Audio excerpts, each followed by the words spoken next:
The dawn of the 20th century. America is changing in ways never thought possible. Cities explode outwards. Booze fuels a criminal underworld. Millions head north to escape poverty. Violence erupts. America is about to become the richest nation on earth. We are pioneers and trailblazers. We fight for freedom. We transform our dreams into the truth. Our struggles will become a nation in search of a better life. Between 1915 and 1930, 1.5 million head north. 1 in 7 of the entire African American population of the U.S.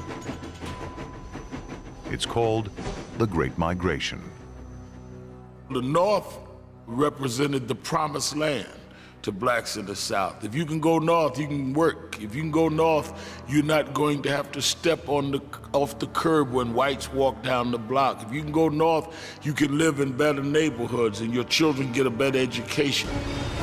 Many head for the Ford plant in Detroit. Ford is unique in paying black and white workers the same, a staggering $5 a day. 5 times more than a sharecropper's wage in Georgia. But equal pay doesn't mean equal treatment. Frank Haddis is an engineer at the plant. You could have them on some dirty, rough job where there wouldn't be many whites to complain against them. But if you try to mix them in the assembly lines or any place else where whites predominated and hung their coats touching those of whites, you know, you couldn't do that. Many white workers fear losing jobs to the new black workforce. Resentment is at the boiling point.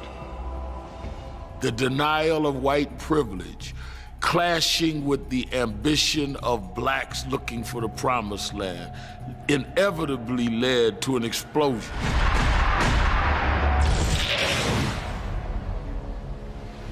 The fuse will be lit in the summer of 1919. Chicago. There's no official segregation, but it's everywhere. Even on the beaches of Lake Michigan.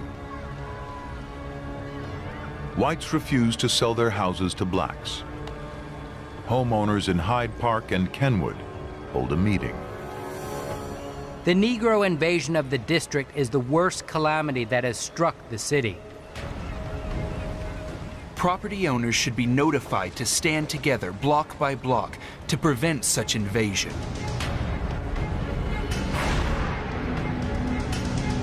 Sunday, July 27th, a day that will be etched in history. 17-year-old Eugene Williams skips church with some friends to go for a swim.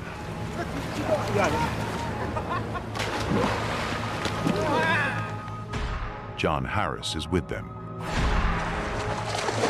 We could swim underwater and dive and come up. Swim, kick, dive, and play around. A group of black men wander over to the white beach. They are not welcome. Don't you come near me like that.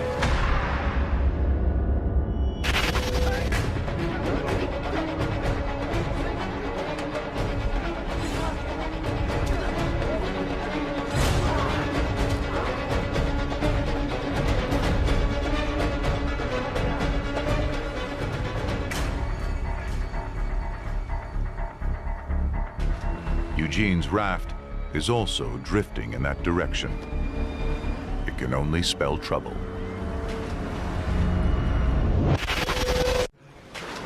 July 1919. On a beach in Chicago, tensions are rising. A white bather throws rocks. John Harris thinks it's a game. He'd take a rock and throw it, and we'd dunk. One fellow would say, "Look out," and we would duck it. But it's no game. This is racial tension transplanted to city life.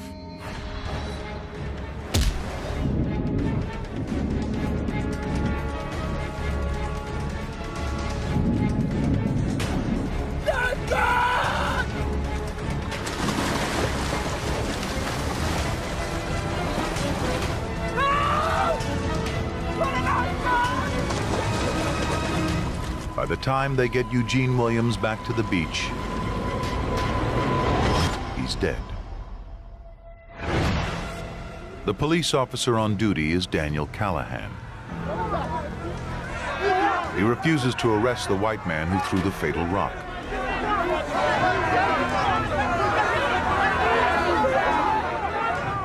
But arrests a black man instead. This is how the Chicago race riot of 1919 begins.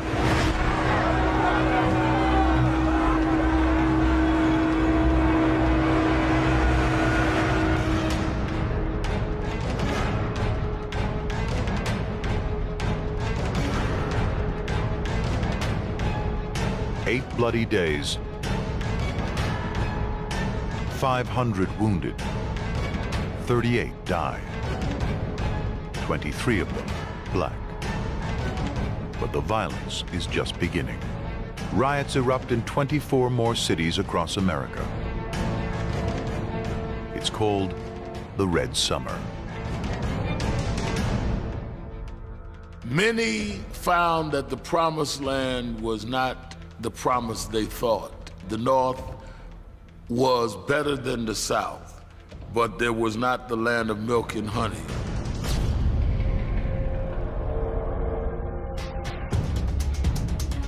The divide separating black and white widens.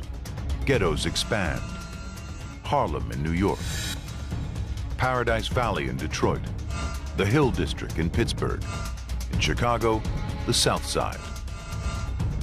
Separate, but not equal. Black Americans are on the outside looking in. But black neighborhoods also mean black majorities. And in America, majority means power. In 1928, voters on Chicago's South Side elect Oscar DePriest, the first black congressman in the North. 80 years later, another Chicago resident becomes the nation's first black president. It's 1920. The country